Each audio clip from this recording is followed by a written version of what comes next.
अब चलते हैं क्वेश्चन नंबर 14 की तरफ, जिसमें हम लोग देखेंगे कि बीम ऑफ रेड लाइट है और एक बीम ऑफ ब्लू लाइट है, उन दोनों की एग्जैक्टली सेम एनर्जीज हैं। Which light contains the greater number of photons. अब इन दोनों में जो फर्क है स्टूडेंट्स वो फोटॉन्स का है, तो हम लोग देखेंगे कि जो फोटॉन्स है स्टूडेंट्स इन दोनों में से किस लाइट में ज़्यादा है। Beam of red light contains greater number of photons. जो रेड लाइट है उसके अंदर ग्रेटर नंबर ऑफ फोटॉन्स होंगे as compare to the blue light. As energy of photon is, energy of photon हमारे पास क्या है students, E is equal to h f which is equal to h c over lambda. ये energy किसके लिए students, photon के लिए। जैसा कि हम लोग जानते हैं कि v वेलोसिटी वेव्स के लिए क्या होती है, एफ लेमदा। सो हम लोग यहाँ पे इक्वेशन को पुट कर सकते हैं, एनर्जी ऑफ एन प्रोटॉन। किसी भी फोटोन की अगर हम लोग बात करते हैं स्टूडेंट्स तो उस फोटोन के लिए हम लोग एन का वर्ड यूज करते हैं, यानी कि एन कितने भी नंबर ऑफ फोटॉन्स हो सकते हैं।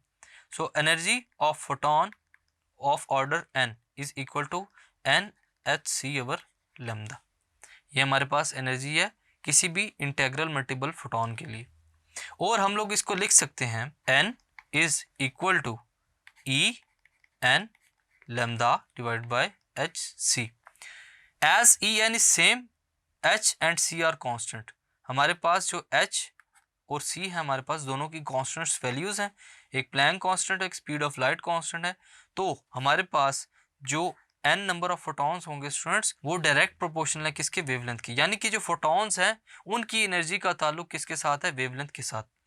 जैसा कि हम लोग जानते हैं स्टूडेंट्स कि हमारे पास जो लैम्डा रेड यानी कि रेड लाइट की जो वेवलेंथ है वो ग्रेटर होती है वेवलेंथ ऑफ ब्लू लाइट के, और इसीलिए हमारे पास क्या होगा स्टूडेंट्स, फिर जो फोटॉन्स होंगे रेड लाइट के अंदर उनकी तादाद ज़्यादा होगी as compare to the photon in blue light.